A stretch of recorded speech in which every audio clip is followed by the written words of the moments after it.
এই ছেলেটা তার সঙ্গে তার গার্লফ্রেন্ডকে নিয়ে এসে তার মায়ের সঙ্গে পরিচয় হতে বলে ঘরে চলে যায়। মেয়েটা যখন তার হবু শাশুড়ির সঙ্গে পরিচয় হচ্ছিল তখন সে খেয়াল করে একটা প্রেগনেন্ট মহিলা রান্নাঘরে রান্না করছে।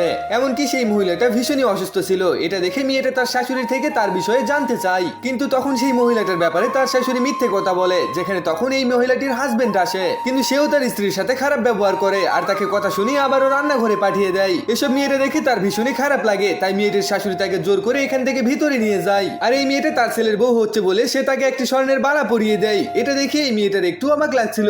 তখন এখানে এই প্রেগনেন্ট মহিলা তার জন্য খাবার নিয়ে আসে, কিন্তু তার হাতের দিকে খেয়াল করে কিছুটা খাবার মেয়েটার গায়ে পড়ে। এটা এখানের সবাই দেখে, তাই মহিলাটা ভয় পাচ্ছিল।